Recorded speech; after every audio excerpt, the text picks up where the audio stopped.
Deep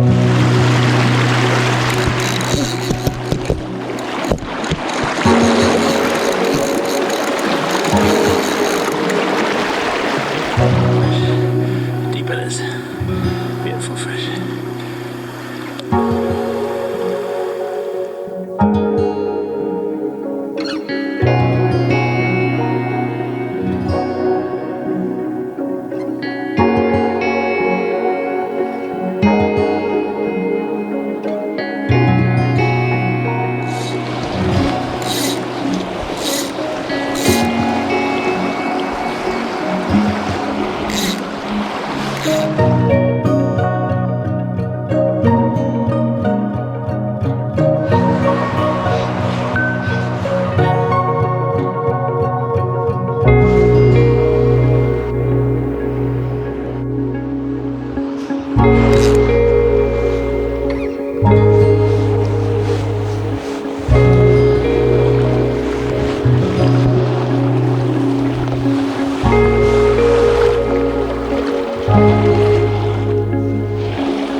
spent a bit of time looking behind the scenes of this last video clip.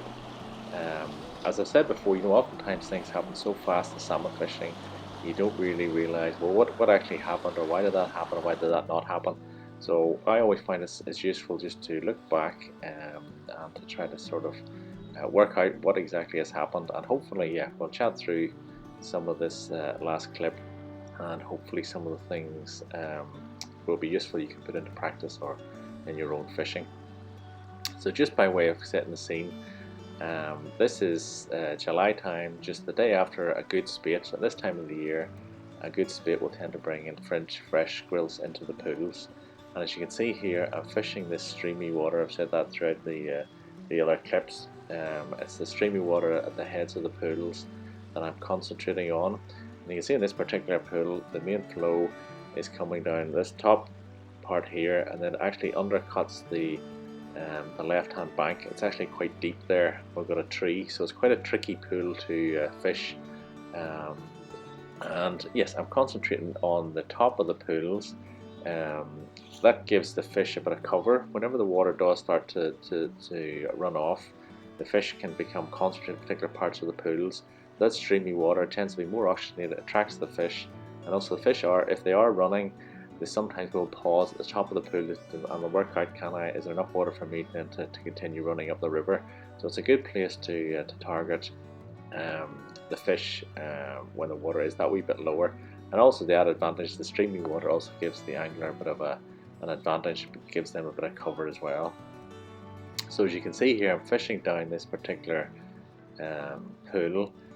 This is as far as I can actually go. It drops off. This is actually at the top of my waders, so any further down I can't basically go any further. I've got a tree behind me, so I can't get it back up onto the bank, so it's a tricky place, and I'm concentrating just where you've seen where the fish took there, where the stream starts to even out, and that's what I'd expect to hook a fish, and that's where the fish took. So that was sort of the easy part as such. I have to work out how I'm actually going to land this fish. So yeah, I can't go any further down the pool because it'll be over my waders. So, and I can see there on the right hand side there's the tree. So I can't get up onto the bank because I can't get the rod over that particular tree.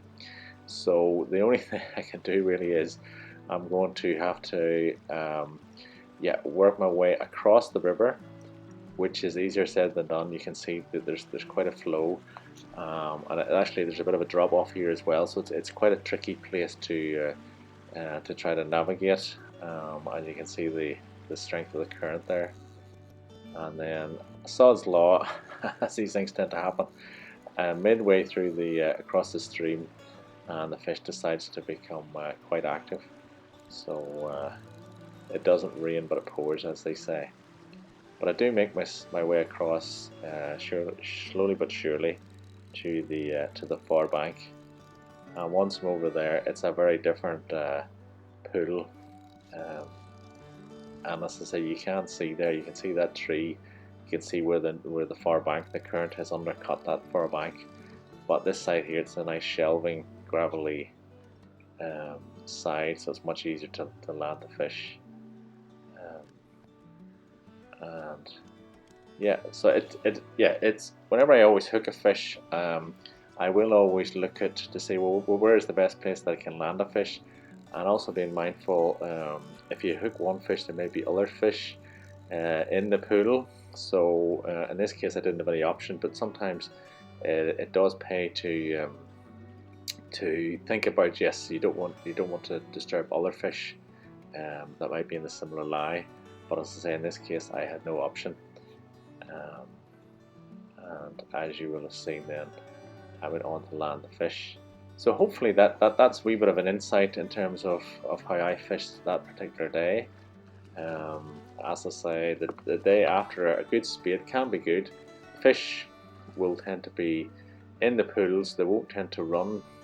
Probably once the water reaches a certain height, it'll be difficult for them to run, so they do settle into the pools. But particularly the day, sometimes even 2 days afterwards, the fish are still fairly active within the pool. They're trying to settle into lies, and it can be a good time where you can still have a good chance of landing a fish or two. So hopefully you have found that useful. And yes, just want to wish you tight lines for 2025. Let's hope it's a good season. And yeah, tight lines.